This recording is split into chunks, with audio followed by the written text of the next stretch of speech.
Terima kasih kepada para Bapak Ibu Guru, juga Bapak Kepala Sekolah yang sudah berkenan hadir pada acara kegiatan diseminasi budaya positif pada pendidikan guru penggerak yang insya Allah akan dipaparkan oleh teman-teman kita yang akan mendiseminasikannya.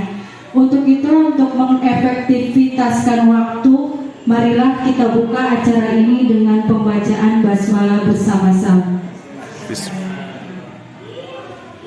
Baik Bapak dan Ibu Guru yang hebat, untuk selanjutnya kita akan langsung pada inti materi, yaitu tentang pemaparan budaya positif yang akan dibacakan oleh rekan saya yang akan dibawakan oleh Ibu Dian. Kepadanya dipersilakan.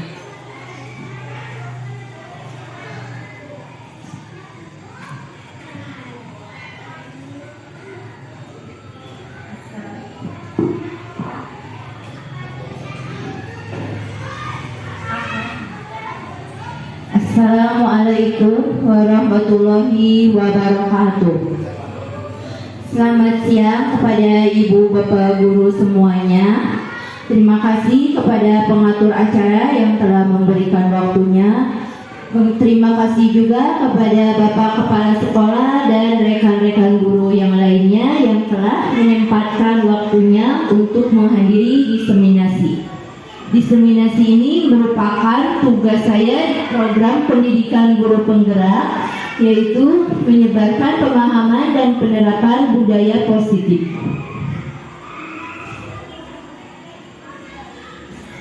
Yang pertama, saya akan menjelaskan dulu apa yang dimaksud dengan budaya positif.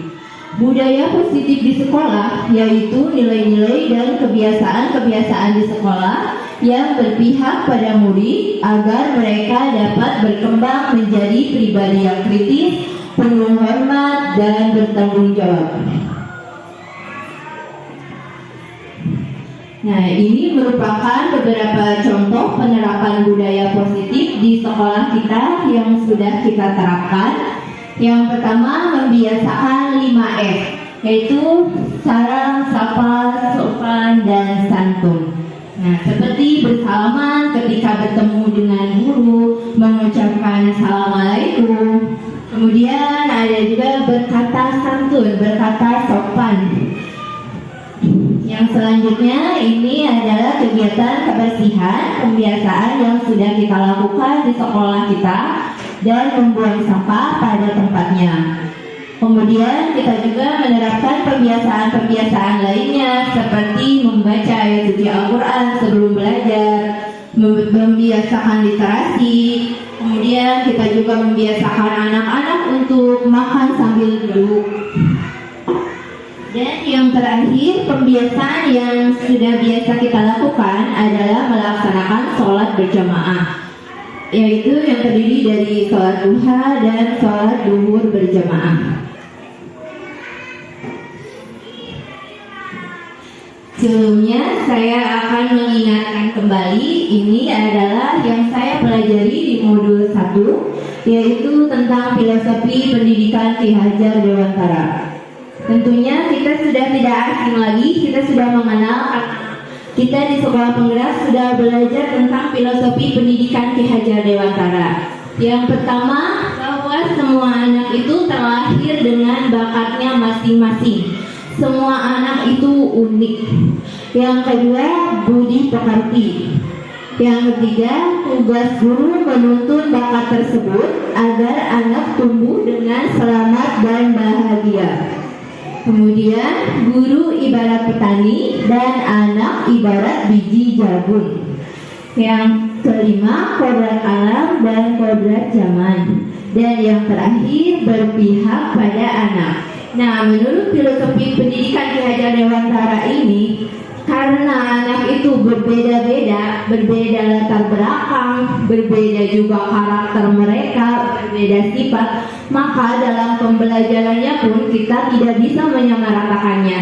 Seperti yang sudah kita lakukan di sekolah kita, setiap pembelajaran kita melaksanakan dulu asesmen diagnostik.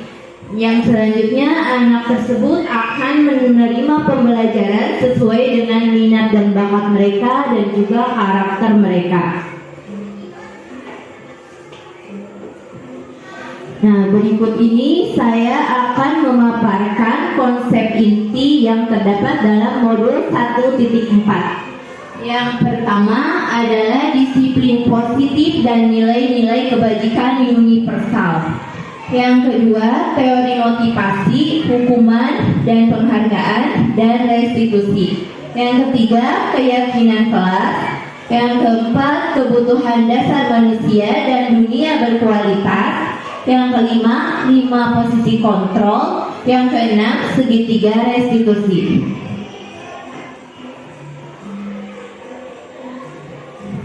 Sekarang kita akan mengetahui dulu makna dari kata disiplin. Disiplin itu sering dikaitkan dengan tata tertib, teratur atau kepatuhan pada peraturan. Disiplin juga sering dihubungkan dengan hukuman. Padahal itu sangat berbeda, karena belajar dengan disiplin tidak harus dengan memberi hukuman. Justru itu adalah salah satu alternatif terakhir dan kalau perlu tidak dilakukan sama sekali. Nah, seperti yang kita lakukan, mungkin yang sudah biasa kita lakukan, jika seorang anak ingin disiplin, maka kita selalu memberikan hukuman. Padahal hukuman itu tidak akan menyelesaikan masalah. Justru hukuman itu merupakan pilihan terakhir atau bahkan tidak dilakukan sama sekali. Dan jika anak tersebut ingin disiplin, maka kita harus dengan cara yang lain. Contohnya dengan memberikan contoh kepada mereka seperti penerapan 5S, dan kita juga harus memberikan contoh kepada mereka seperti pembiasaan sholat zuhur berjamaah. Juga kita memimpin mereka, bukan hanya menyuruh mereka. Selanjutnya, dari kata disiplin itu muncul kata disiplin positif. Disiplin positif yaitu upaya yang dilakukan seseorang kepada orang lain untuk mendapatkan suatu kepatuhan.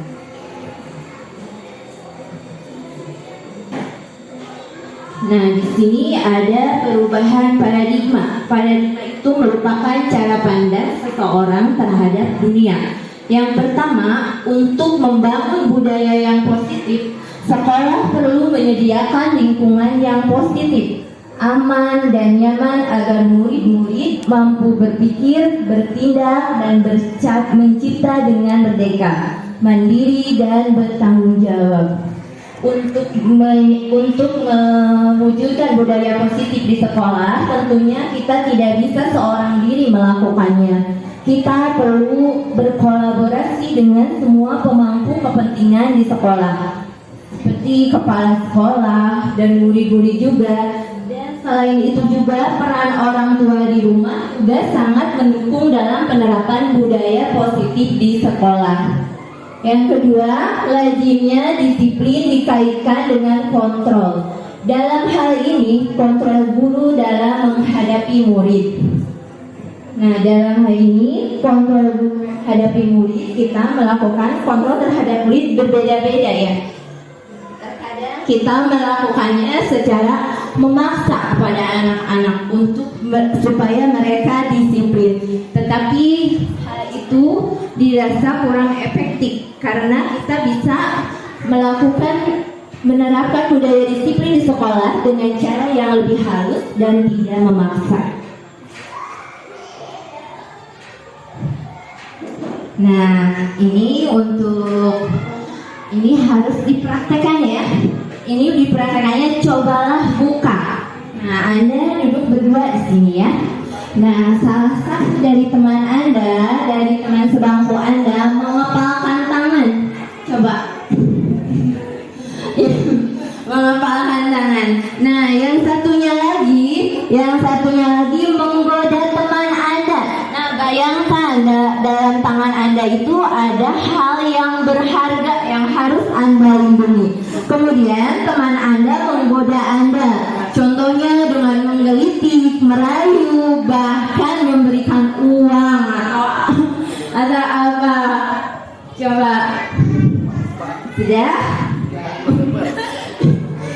dirayu sama temannya. Ya, terima kasih. Nah, sekarang saya akan memberikan pertanyaan. Nah, gimana? Apakah teman Anda membuka tangannya? Tidak membuka. Kenapa alasannya tidak membuka tangan? Karena ini sangat berharga. Ya, karena yang ada dalam kepala tangan Anda itu sangat berharga. Nah, tadi saya lihat ada yang membuka tangannya. Kenapa Anda membuka tangan? Karena diiming uang. Oh, karena diiming-imingi uang. Ya, itu ya. Nah, itu adalah contoh ya. Itu adalah contoh dari kontrol ya. Jadi yang bisa mengontrol diri kita itu hanya diri kita sendiri. Contohnya tadi Pak Irfan tidak membuka kepala tangannya karena Pak Irfan merasa bahwa dalam tangannya ada sesuatu yang harus dilindungi. Nah, sedangkan tadi Ibu membuka tangannya. Kenapa? Karena mungkin Ibu tadi yang menggoda tadi memberikan sesuatu yang lebih berharga, terus dia membutuhkan apa yang ada di kepala tangan tersebut. Nah, jadi ini menunjukkan ini adalah kontrol ya. Nah, ini pertama lihat dulu di sini ada teori kontrol. Yang pertama, ilusi guru mengontrol murid. Nah, kita tidak bisa mengontrol murid itu, tidak bisa memaksa mereka. Tetapi kenapa murid-murid itu menurut kepada kita? Itu karena mereka dalam dirinya mengizinkan bahwa mereka dikontrol oleh guru tersebut. Nah, yang kedua, ilusi bahwa semua penguatan positif, efektif, dan bermanfaat. Nah, penguatan positif juga merupakan posisi kontrolnya. Ini untuk mengontrol seseorang ya, untuk dengan cara-cara yang positif, yaitu dengan cara yang tidak memaksa seperti tadi. Terus yang ketiga, ilusi bahwa kritik dan membuat orang merasa bersalah dapat menguatkan karakter. Nah, ini pemikiran di dalam kita menghadapi murid-murid ya. Terkadang kita menyelesaikan masalah dengan cara mereka membuat mereka merasa bersalah, yang padahal ini tidak bisa menguatkan karakter mereka. Yang keempat, ilusi bahwa orang dewasa memiliki hak untuk memaksa. Nah, ini kita juga tidak bisa memaksa murid kita untuk menuruti kemauan kita, tetapi kita harus menumbuhkan dalam diri mereka bahwa mereka akan menerapkan budaya disiplin di sekolah. Jadi kita harus bisa mengembangkan motivasi intrinsik dari dalam murid tersebut. Nah, sekarang bagaimana seseorang bisa berubah dari paradigma stimulus respon kepada pendekatan teori kontrol? Nah, ini yang pertama, ini yang sering kita pikirkan ya. Stimulus responnya realitas atau kebutuhan kita sama. Terkadang kita berpikir seperti itu, tetapi dalam teori kontrolnya seharusnya kita realitasnya bahwa kebutuhan kita itu berbeda. Nah, jadi sama ini juga dengan kebutuhan murid kita itu berbeda-beda. Jadi kita tidak bisa menyamaratakan mereka. Nah, yang kedua, semua orang melihat hal yang sama. Nah, ternyata dalam teori kontrolnya setiap orang memiliki gambaran yang berbeda. Yang ketiga, kita mencoba mengubah orang agar berpandangan sama dengan kita. Seharusnya kita berusaha memahami pandangan orang lain tentang dunia, karena semua orang itu tidak memiliki pandangan yang sama dan kita juga tidak bisa memaksa mereka. Yang keempat, perilaku buruk dilihat sebagai suatu kesalahan. Seharusnya kita memandang semua perilaku memiliki tujuan. Terkadang kita memperlakukan murid kita yang melakukan kesalahan yang melakukan perilaku buruk dan kita langsung menghukum mereka karena kita menganggap itu sebuah kesalahan. Tetapi seharusnya kita menanyakan terlebih dahulu kenapa seseorang bisa berlaku seperti itu. Nah, yang selanjutnya, orang lain bisa mengontrol saya. Dan yang bisa mengontrol saya hanya diri kita sendiri. Jadi motivasinya harus dari dalam, tidak dari luar. Yang bisa mengontrol saya itu hanya diri saya sendiri. Contohnya tadi dalam permainan cobalah buka tadi, itu yang bisa mengontrol diri kita hanya diri kita sendiri. Selanjutnya, pemaksaan ada pada saat bujukan gagal. Nah, terkadang kita berpikiran bahwa saat kita membujuk seseorang kemudian gagal mengikuti cara kita, kita akan melakukan pemaksaan kepada orang tersebut. Seharusnya yang kita pikirkan adalah kolaborasi dan konsensus untuk menciptakan pilihan-pilihan baru. Kita akan mencari jalan tengah dengan cara berkolaborasi dan bermusyawarah. Yang terakhir, model berpikir menang kalah. Seharusnya kita berpikir model berpikir menang-menang. Jadi kita karena ini akan merusak hubungan ya jika ada persaingan di antara kita. Materi yang selanjutnya ini ada nilai-nilai kebajikan universal. Apa itu yang dimaksud dengan nilai-nilai kebajikan universal? Nah, ini ada pengertiannya di bawah. Nilai kebajikan adalah sifat positif manusia yang merupakan tujuan mulia yang ingin dicapai oleh setiap individu. Nah, di setiap institusi itu atau di setiap organisasi memiliki nilai-nilai kebajikan universal yang berbeda. Ini ada salah satu nilai kebajikan universal yang diterapkan di sekolah-sekolah ya, ini di dunia pendidikan, yaitu profil pelajar Pancasila. Ini kita sudah mengetahuinya ya, ini sudah tidak asing lagi bagi kita. Tapi saya akan mengingatkan kembali. Yang pertama ada beriman dan bertakwa kepada Tuhan Yang Maha Esa dan berakhlak mulia. Yang kedua, mandiri. Ketiga, berkebinekaan global. 4, bergotong royong. 5, bernalar kritis. Yang terakhir, kreatif. Nah, ini juga salah satu contoh nilai kebajikan universal yang diterapkan di sebuah organisasi lain ya. Ini selain profil pelajar Pancasila, ini ada The Virtus Project. Di antaranya ada peduli, ada keterus-terangan, kebersihan, komitmen, belas kasih dan sebagainya. Ini masih banyak ya. Tapi yang kita terapkan di sekolah adalah profil pelajar Pancasila. Nah, untuk materi yang kedua ada teori motivasi, hukuman dan penghargaan, dan restitusi. Ini adalah pengertian dari hukuman. Hukuman adalah sebuah cara untuk mengarahkan sebuah tingkah laku murid agar sesuai dengan tingkah laku yang berlaku secara umum. Nah, hukuman ini dibuat secara sepihak ya.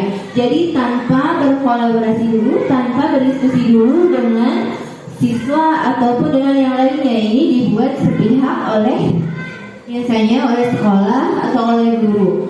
Nah, yang kedua ada yang dimaksud dengan restitusi. Restitusi itu memberikan suatu kesempatan bagi murid yang melakukan pelanggaran untuk menghindari suatu hukuman.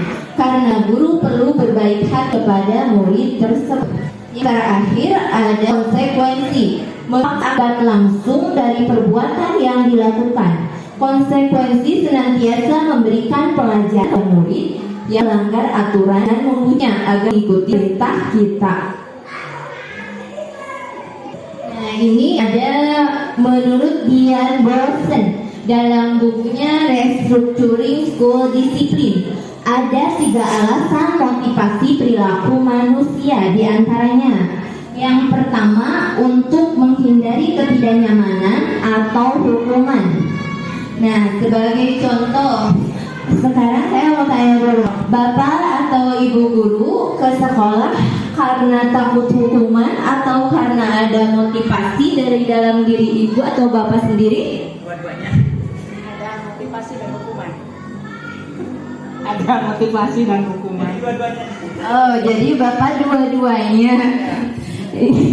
Iya, nah Pak, ini ya, untuk ini motivasi perilaku manusia ya Pak. Terkadang kita datang ke sekolah, datang tepat waktu karena hanya untuk menghindari hukuman, takut dihukum sama Bapak Kepala Sekolah Pak.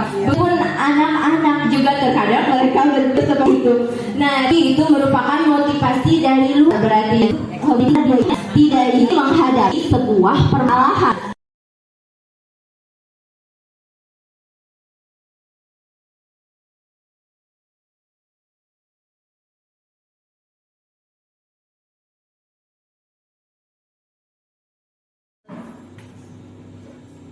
Assalamualaikum warahmatullahi wabarakatuh. Terima kasih pada Bapak Kepala Sekolah yang telah memberikan waktu dan izinnya untuk melaksanakan diseminasi budaya positif di sekolah. Tidak lupa kepada Bapak dan Ibu guru yang telah hadir di ruangan ini. Terima kasih atas kehadirannya dan telah bekerja sama untuk belajar bersama saya karena saya masih dalam tahap pembelajaran. Materi yang selanjutnya yaitu materi yang ketiga, saya membahas tentang keyakinan kelas. Keyakinan kelas, hukuman dan penghargaan. Mengapa tidak peraturan saja? Mungkin yang Bapak dan Ibu tahu, yang ada itu dari dulu mungkin adanya peraturan. Nah, sekarang ada yang dinamakan keyakinan kelas. Contoh, mengapa kita memiliki peraturan menggunakan helm bila mengendarai roda 2? Nah, mengapa? Mungkin itu karena kita harus kembali kepada diri kita sendiri. Mungkin kita itu masih dalam kontrol orang lain. Jadi kita harus masih di bawah perintah orang lain. Contohnya karena ada aturannya dari kepolisian, makanya kita memakai helm. Jadi belum adanya kesadaran. Jadi ada namanya peraturan harus menggunakan helm. Padahal kalau semua yang memakai kendaraan roda 2 sadar bahwa akan keselamatan, pasti mereka akan memakai helm. Nah, yang kedua yaitu mengapa kita memiliki peraturan 3M pada khususnya di waktu COVID-19. Harus menggunakan masker, mencuci tangan dan menjaga jarak. Padahal kalau kita sadar bahwa keadaan sekarang itu berbahaya bagi kita dengan kesehatan, pasti kita akan memakai masker, mencuci tangan dan menjaga jarak tanpa adanya peraturan. Dan yang terakhir, mengapa kita memiliki peraturan harus datang tepat waktu pada saat mengikuti pelatihan, atau contohnya kalau kita sebagai guru. Nah, kenapa kita datang harus pagi-pagi? Yang pertama, apakah kita malu oleh anak-anak atau takut ditegur oleh kepala sekolah, atau karena ada hadiah atau iming-iming, atau karena ada absen? Sekarang ada absen online yang dari HP, atau karena kesadaran diri kita. Nah, jadi kita itu untuk melakukan sesuatu itu lebih baik yang timbulnya itu dari keyakinan kita. Untuk mendukung motivasi intrinsik kembali ke nilai-nilai keyakinan lebih menggerakkan seseorang dibandingkan mengikuti serangkaian peraturan.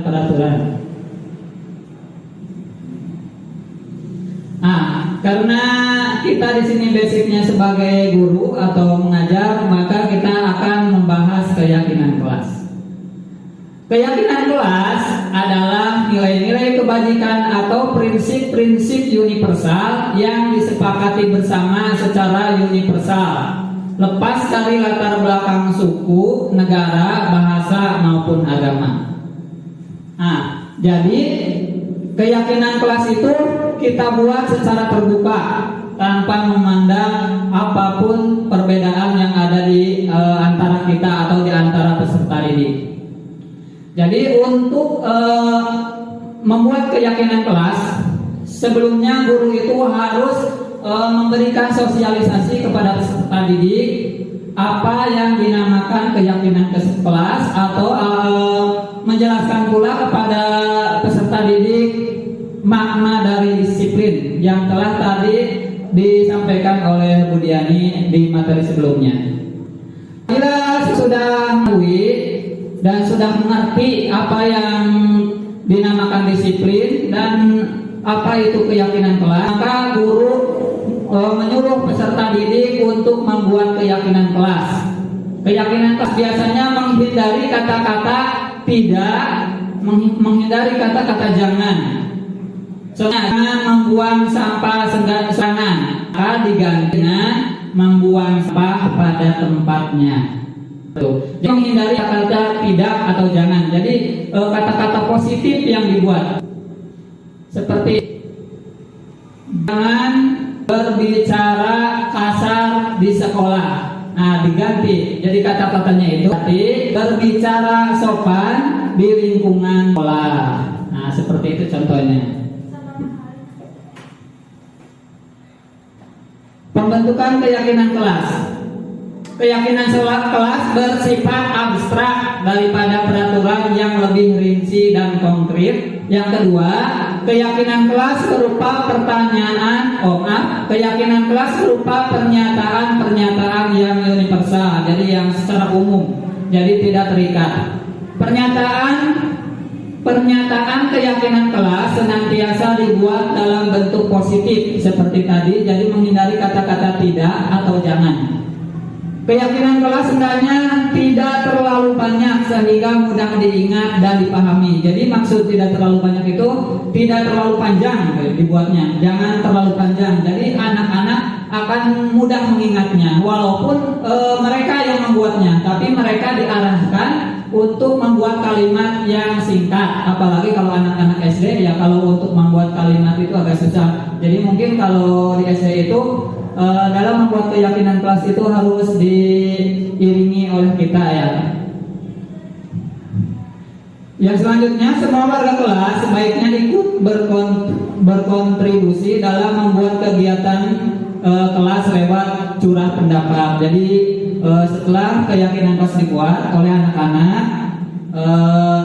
pendapatnya dikumpulkan, dicari apabila ada yang sama, jadi satu saja yang diambilnya. Kalau ada yang hampir mirip, disederhanakan saja. Seperti kemarin saya sudah melaksanakannya di kelas 4, membuat keyakinan kelas yang dibuat oleh mereka. Lalu setelah diperiksa dan berdiskusi dengan anak-anak, ada yang sebagian tidak ditempel dan yang baiknya ditempel. Jadi tidak semua pendapat anak itu kita sepakati, jadi dipilah gitu. Karena ada yang lebih ke negatif anak-anak itu pas dicek. Sebagai contoh, memakai seragam tidak usah dimasukkan. Kan itu kalau di sekolah beda ya. Jadi kita tidak terlepas dari peraturan sekolah gitu maksudnya. Jadi tidak terlalu bebas. Nah, ini untuk melihatnya. Kalau peraturan, selalu kembalikan buku ke tempatnya. Itu bentuknya di keyakinan kelas itu berarti tanggung jawab. Kan kadang-kadang kalau anak-anak ya habis belajar, buku itu di atas meja, tapi itu sulit biasanya untuk membiasakan anak kalau habis belajar bukunya masih di depan, masih di atas meja, tidak dikembalikan ke asalnya. Yang kedua, peraturan itu dilarang mengganggu orang lain. Kalau nilai kebajikan yang ditujunya yaitu menghormati orang lain dan diri sendiri. Jadi kalau di peraturan itu dilarang, kalau kalau di keyakinan langsung menghormati orang lain dan diri sendiri. Di peraturan hadir di sekolah 15 menit sebelum pembelajaran dimulai. Nah, ini kebajikan yang ditujunya yaitu menghormati orang lain, komitmen dan tujuan. Nah, jadi untuk hadir itu kita menghargai orang lain. Selanjutnya dilarang melakukan kekerasan. Nilai kebajikan yang ditujunya yaitu keselamatan, menghormati orang lain. Di peraturan dilarang menggunakan narkoba. Nah, berarti nilai kebajikannya itu kesehatan. Selanjutnya bergantian atau menunggu giliran. Itu adalah menghormati orang lain dan kesabaran. Berarti nilai kebajikannya itu kesabaran ya kalau menunggu orang lain. Contohnya antri. Peraturan gunakan masker. Nah, nilai kebajikannya itu berarti menggunakan masker itu untuk apa? Kesehatan dan keselamatan. Dan yang terakhir, jangan berlari di kelas atau koridor demi keselamatan dan keamanan. Selanjutnya, ini dihukum oleh penghargaan. Ini maksud dihukum oleh penghargaan adalah ada pengaruh jangka pendek dan jangka panjang. Nah, kalau hukuman itu, kalau mengasih hukuman ada jangka pendek dan jangka panjangnya. Contohnya, kalau dikasih, maaf, ini dihukum oleh penghargaan ya. Jadi kalau dihukum oleh penghargaan itu pengaruh jangka pendek dan jangka panjangnya. Nanti kalau anak selalu diberi penghargaan, ya jangka panjang dan jangka pendeknya, anak itu tidak akan melaksanakan perintah yang telah dibuat atau tata tertib yang telah dibuat apabila tidak mendapatkan hadiah. Jadi anak itu melakukan itu karena mau apa? Mau hadiah. Kalau tidak ada hadiahnya, pasti anak tidak akan melaksanakan. Ada lagi yang dinamakan penghargaan itu menghukum. Biasanya kalau penghargaan menghukum itu bagi anak yang tidak mendapat hadiah, yang lain dapat hadiah. Saya karena tidak ranking 1 sampai 3 sampai sekarang tidak dapat hadiah. Nah, ini penghargaan hukum ya, masuk kepada penghargaan hukum. Selanjutnya, penghargaan mengurangi ketepatan. Untuk penghargaan ketepatan itu ya, untuk penghargaan itu tidak tepat untuk dilaksanakan dalam kegiatan atau tata tertib yang telah dibuat atau sesuatu yang telah disepakati. Jadi penghargaan itu sebenarnya kurang efektif. Di sini penghargaan tidak efektif dan selanjutnya penghargaan merusak hubungan. Gara-gara si A mendapat hadiah, si B tidak mendapat hadiah, mereka akhirnya bertengkar atau tidak menjalin hubungan dengan baik. Selanjutnya.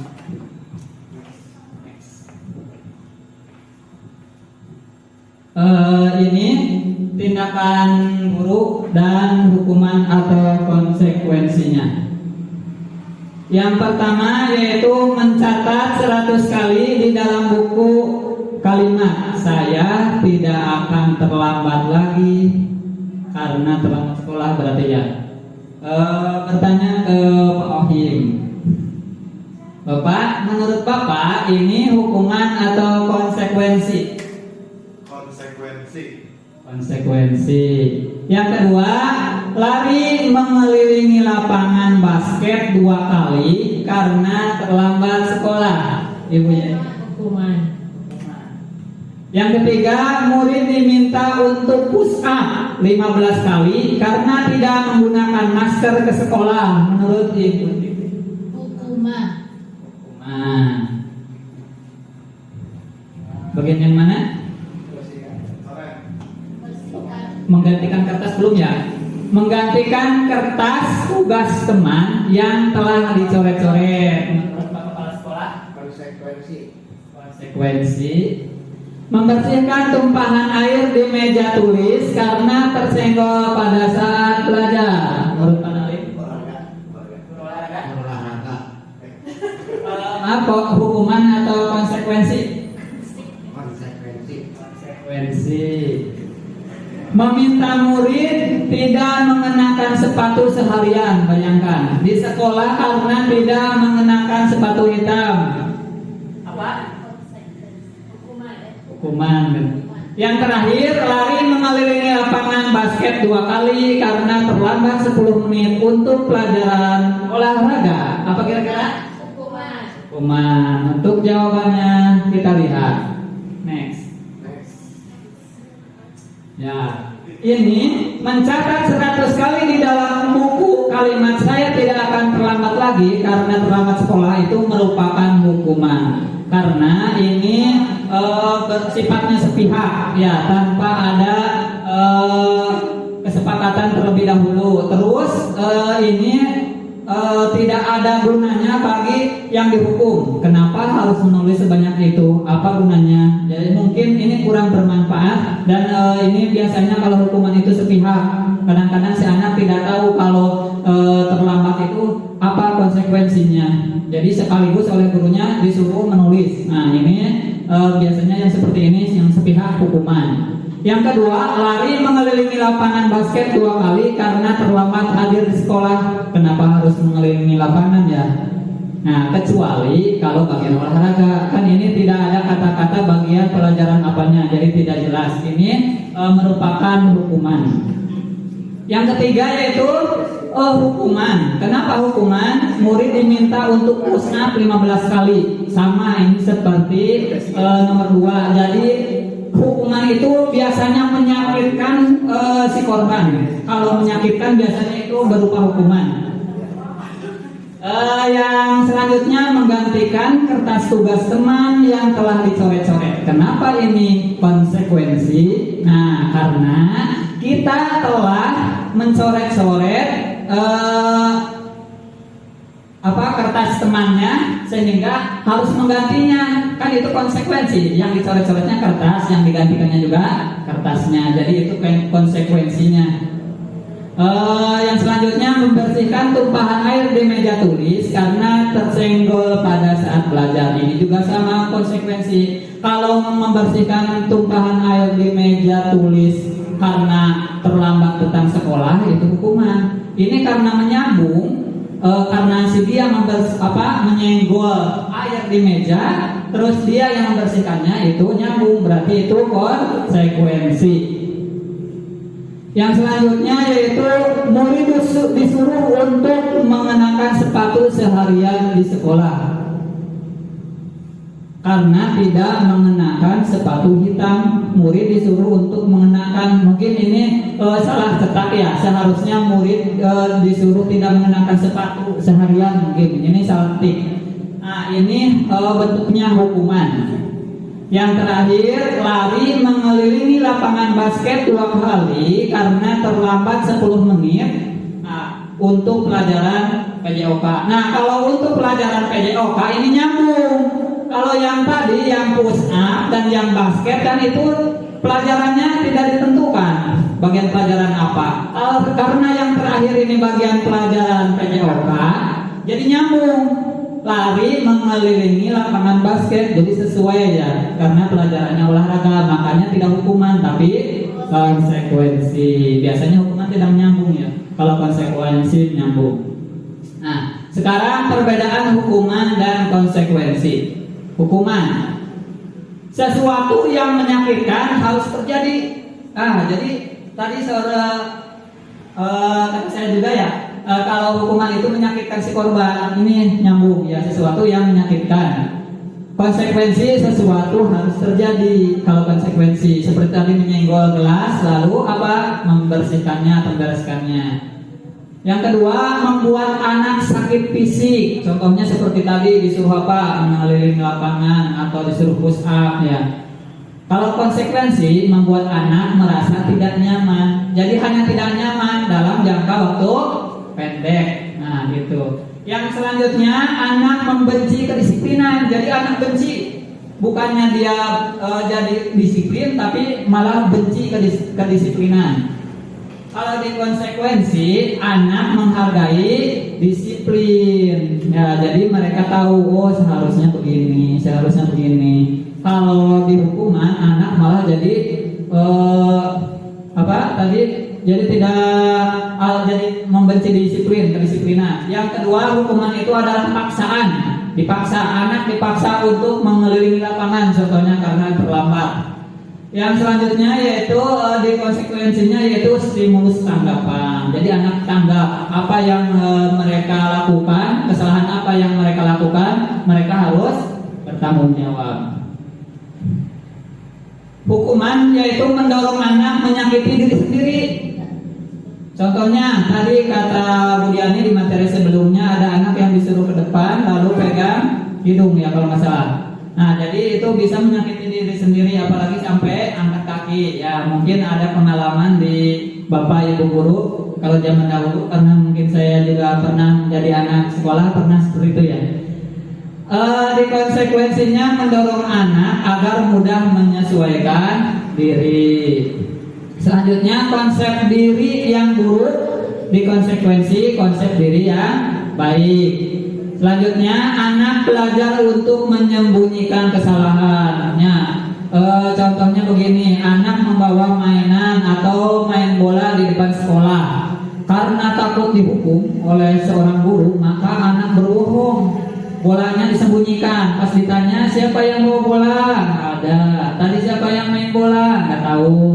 Nah itu karena anak takut hukuman karena bersalah. Kalau dikonsekuensi anak belajar untuk mematuhi peraturan. Jadi dia akan selalu mentaati peraturan. Yang terakhir di hukuman marah, merasa bersalah, dipermalukan, merasa tak dihargai. Jadi anak merasa terkucilkan. Apalagi kalau Bapak dan Ibu guru saat mengajar masih melakukan praktek-praktek hukuman, nanti anak-anak di dalam hatinya mungkin ada merasa marah, merasa bersalah, merasa dipermalukan, merasa tidak dihargai dan sebagainya. Kalau di konsekuensi kehilangan hak, dibuat tidak nyaman, diasingkan untuk sementara. Jadi perbedaannya sementara. Lanjut. Yang selanjutnya yaitu materi yang kedua. Sebelum ke materi yang kedua, kita stripping dulu. Ada pertanyaan, siap untuk dijawab. Pertanyaannya yaitu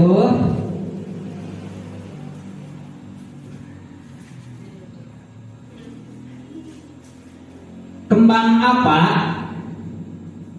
yang tidak tumbuh di tanah? Ayo, kembang apa? Kembang duit. Kembang duit wae. Rate. Kembang duit.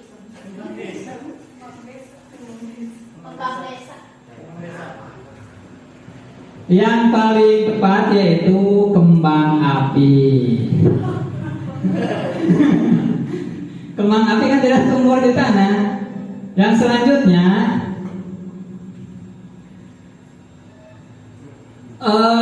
binatang apa yang mempunyai buah? Atau binatang apa yang berbuah?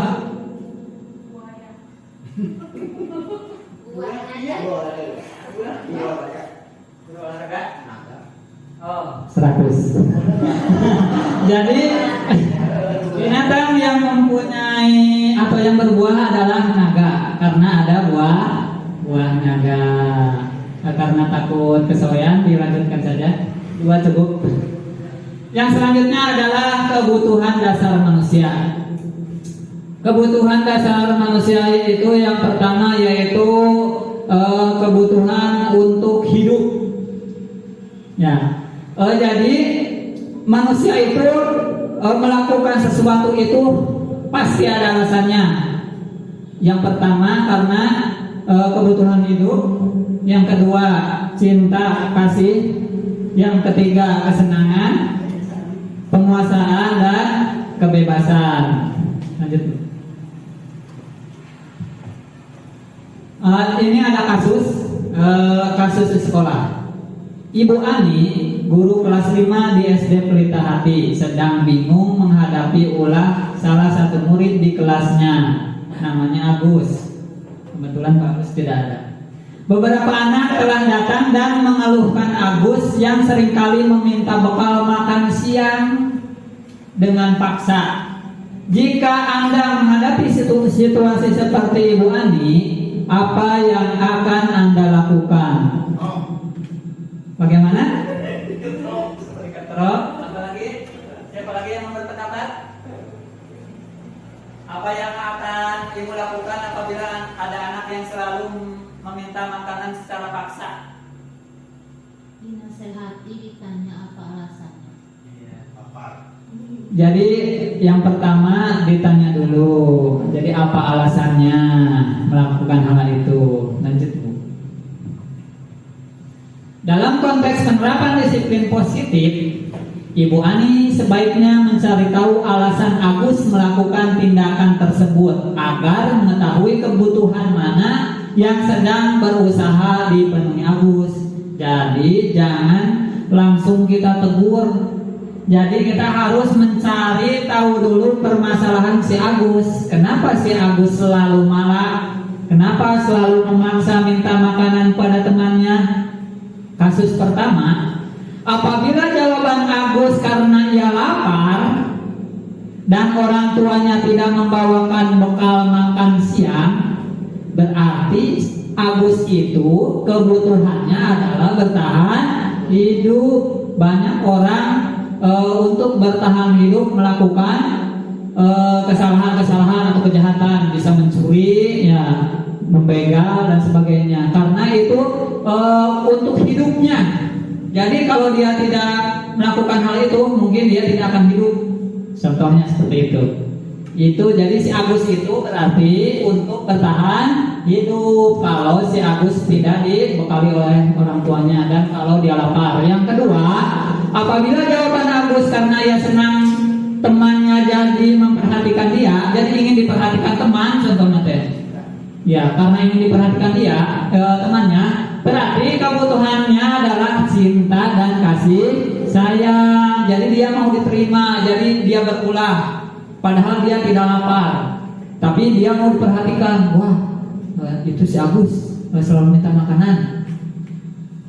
Selanjutnya adalah apabila jawaban Agus adalah dia merasa hebat. Nah, ini beda lagi. Dia merasa hebat karena temannya jadi takut dan menuruti keinginannya. Berarti kebutuhannya adalah penguasaan atau pengakuan atas kemampuan.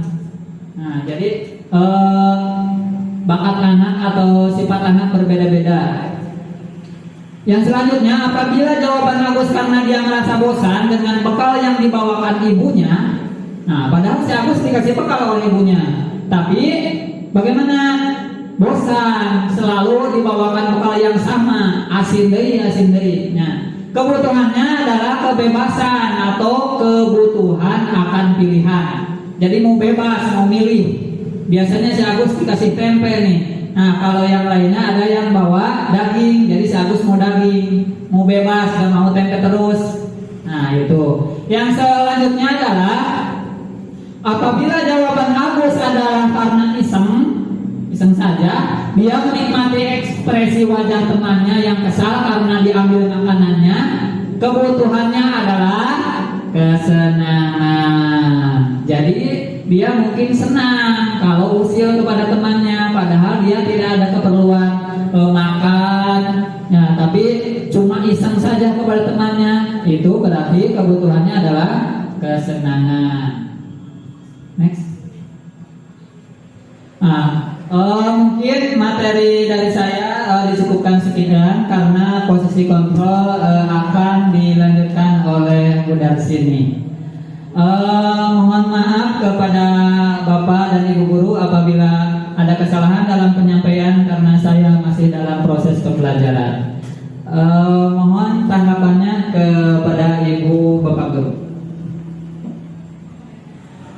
Kepada Bapak Kepala Sekolah, silakan.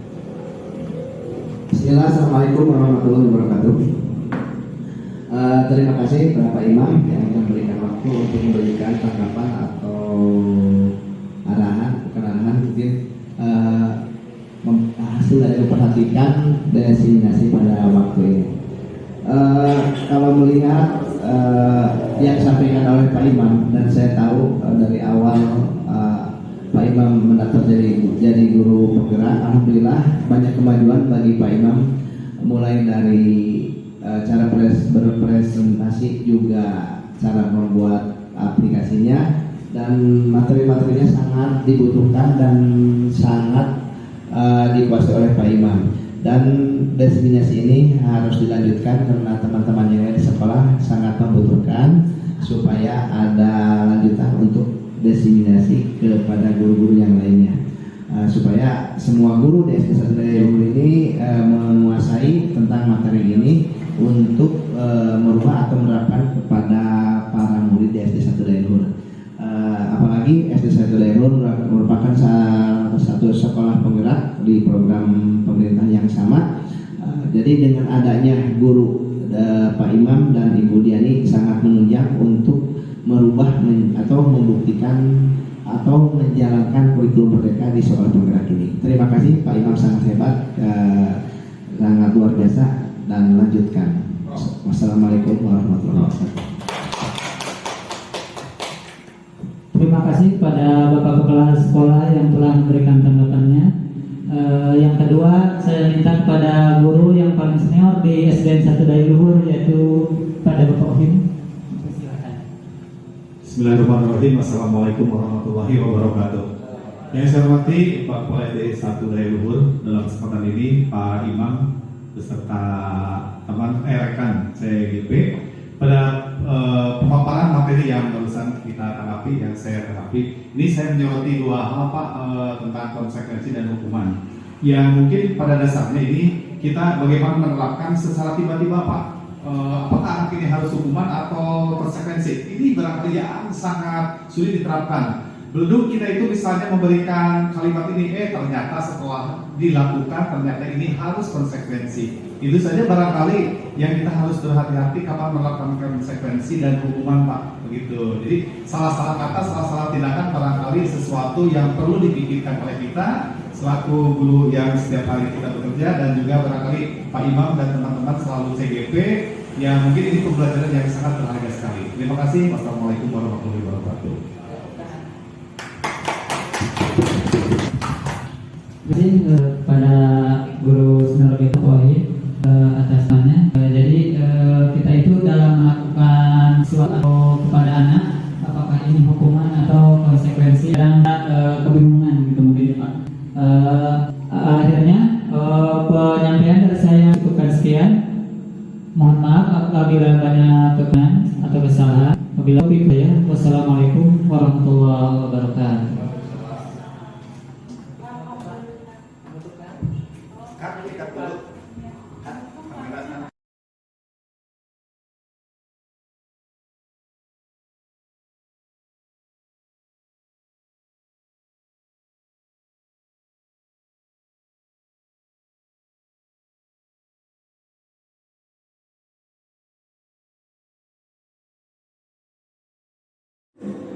Nah, ini tadi segitiga restitusi tadi tahapan-tahapannya. Kita langsung ke contohnya saja.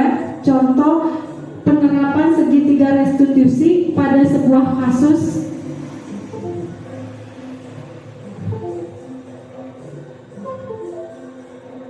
Kita lihat videonya ya Pak.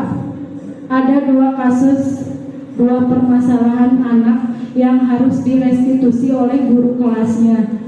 Kita mulai pada video 1, kasus 1, siswa dan terlambat ke sekolah.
Bapak Ibu, ini adalah video utuhnya dari mulai awal siswa telat ke sekolah sampai siswa sudah direncanakan kalau tahapan-tahapannya.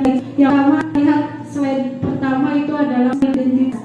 Jadi di sini guru itu tidak akan terlambat, tapi guru lebih tidak pernah setiap orang itu pernah melakukan kesalahan. Intinya tidak apa-apa terlambat karena memang semua orang pasti melakukan kesalahan, termasuk mungkin gurunya juga kadang telat masuk kelas. Jadi itu untuk identitas maksudnya, bukan untuk menghakimi anak itu kamu salah, kamu datang tak. Yang selanjutnya validasi yang sah. Jadi kira-kira ke anak tuh kalau keyakinan kelas kita itu apa? Lagi keyakinan kelas itu adalah satu, tidak boleh telat ke sekolah, tidak boleh makan saat pelajaran, tidak boleh terlambat ke sekolah. Berarti kamu itu gimana, nak? Berarti saya sudah melanggar keyakinan kelas yang sudah dibuat bersama, seperti itu. Jadi memang dari situ anak merasa, oh iya, saya sudah melakukan sebuah kesalahan. Selanjutnya menanyakan keyakinan. Ya kalau sudah itu tahu menurut kamu itu salah, sudah melanggar keyakinan kelas, maka hal yang harus kamu lakukan ke depannya akan seperti apa? Menanyakan. Saya berjanji anak pasti merasa dikuatkan karena tidak merasa diintimidasi oleh guru. Untuk kedepannya saya janji tidak akan melanggar keyakinan kelas dengan datang tepat waktu. Bagaimana caranya? Ya tidak akan tidur terlalu malam, terus akan pasang alarm supaya tidak bangun kesiangan, dan kalau bisa menyuruh mama atau bapak membangunkan supaya tidak telat bangunnya. Dan nanti kedepannya saya akan menjadi siswa yang lebih disiplin dan lebih menghargai waktu. Kira-kira seperti itu Pak dialognya, karena ini suaranya tidak jelas. Yang kedua adalah kasus anak yang makan pada saat pelajaran berlangsung. Ini juga melanggar dari keyakinan kelas yang sudah dibuat bersama guru kelasnya. Kita lihat videonya.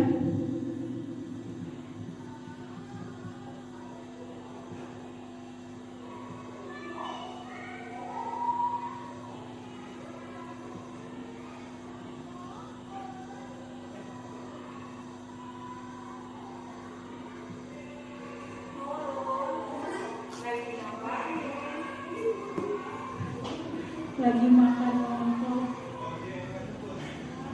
Nah setelah itu sama dengan yang pertama, akan melakukan 3 langkah segitiga itu, 3 langkah memanggil anak secara terpisah, ya tidak di depan umum untuk menstabilkan identitasnya, bahwa yang dilakukannya itu adalah sesuatu yang melanggar keyakinan kelas. Yang kedua, memvalidasi tindakan yang salah, bahwa anak tersebut memang mengakui ada alasannya kenapa bisa melanggar keyakinan kelas.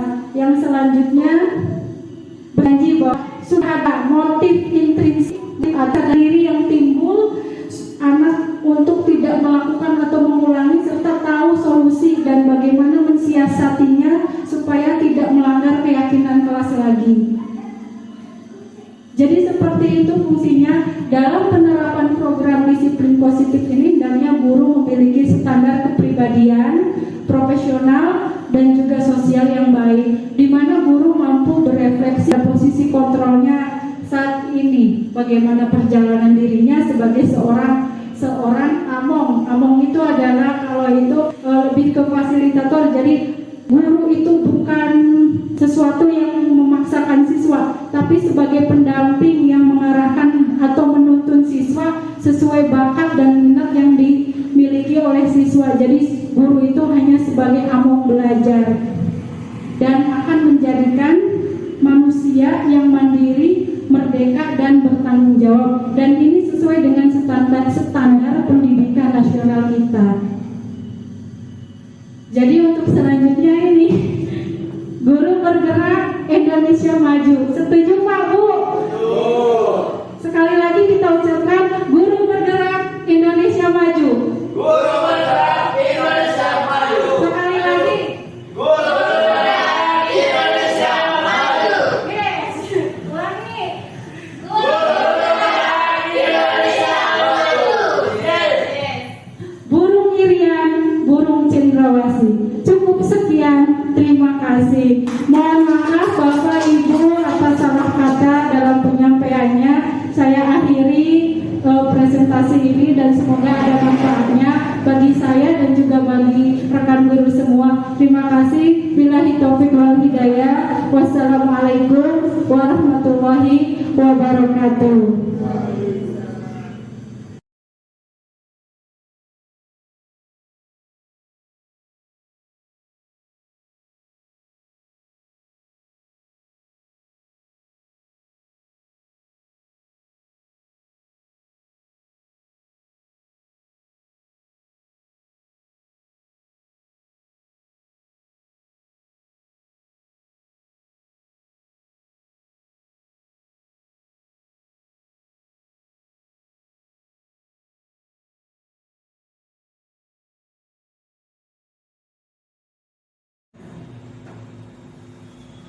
Terima kasih. Akhirnya rangkaian acara dari awal sampai akhir diseminasi budaya positif ini telah rampung dan berjalan dengan lancar dan sukses juga luar biasa. Terima kasih support dan dukungannya pada para rekan guru dan juga Bapak Kepala Sekolah.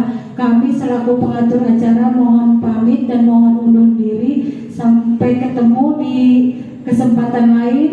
Dan semoga kita semua dalam keadaan sehat walafiat dan diberikan umur panjang. Terima kasih. Ilaliko, saya pengatur acara mohon pamit mewakili teman-teman sekalian. Billahi taufiq wal hidayah. Wassalamualaikum warahmatullahi wabarakatuh.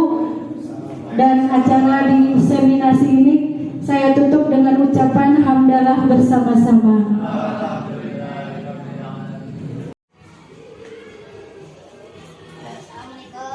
Waalaikumsalam. Ki, duduk Ki. Ki, maaf ya, Iki Bapak panggil ke kantor. Pak Guru mau bertanya, kenapa Iki ke sekolah tidak memakai sepatu?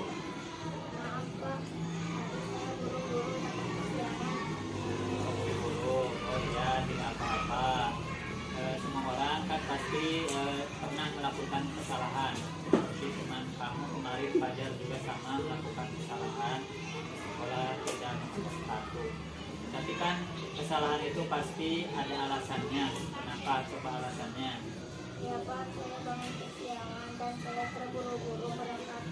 Pas melihat tempat sepatu saya tidak ada, mungkin saya lupa menyimpannya.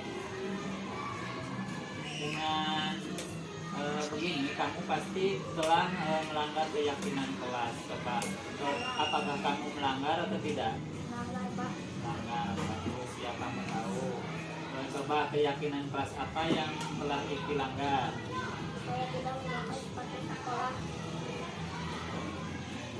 Bagus, kamu tahu kan? Menurut kamu penting atau tidak memakai sepatu ke sekolah? Penting supaya terlihat seragam dan tidak ada perbedaan antara teman. Nah, bagus. Tindakan apa yang akan Rizky lakukan ke depannya? Saya akan selalu menyiapkan barang-barang milik saya pada tempatnya. Nah, bagus, bagus. Apabila sudah memperbaikinya, kamu ingin jadi seperti apa? Ingin menjadi orang yang bertanggung jawab dan mandiri. Ya, bagus, bagus. Nah, sekarang udah jangan duduk lagi ya. Kamu boleh pergi ke kelas untuk melanjutkan pembelajaran. Nah, jangan diulang lagi ya. Silakan pergi ke kelas. Salam. Tutup. Assalamualaikum. Salam. Pan, depan. Pan. Nah, ya Pak Guru panggil ke kantor. Karena Repan tadi datang terlambat. Kenapa Repan datang terlambat? Apa ini saya bangun sana? Siangan. Oh ya, tidak apa-apa ya. Semua orang pasti pernah melakukan kesalahan. Seperti teman kamu juga kemarin ada yang kesiangan ya Rizky. Ya tidak apa-apa. Tapi pasti kamu kesiangan itu ada alasannya. Coba kenapa alasannya kamu bisa kesiangan? Pak, alhamdulillah ikhlas aku bisa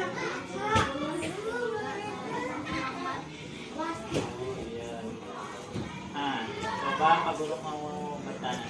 Mau keyakinan tidak? Mengapa Keyakinan apa yang telah kenakan? kita datang lambat dan sebab Kamu tahu kan? Menurutmu, Ting tidak datang sekolah kebal. supaya tetap pelajaran dan juga pelajaran berlangsung. Bagus, bagus.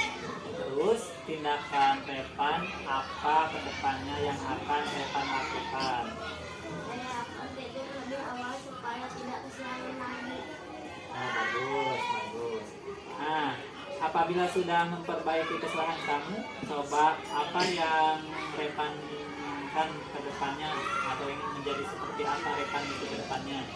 Ingin menjadi orang yang bertanggung jawab dan Nah, bagus, bagus. Nah, harap kesalahan ini jangan terulang kembali, ya. Karena sekarang pembelajaran sedang berlangsung dan teman-teman sedang menunggu di kelas. Silakan Repan ke kelas. Jangan ulang lagi ya. Tuh.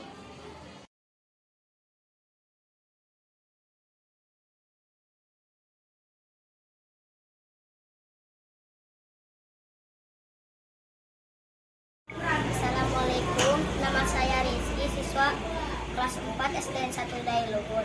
Hari ini saya senang karena tidak dimarahi, tetapi diajak memperbaiki diri ke depannya. Terima kasih Pak Imam.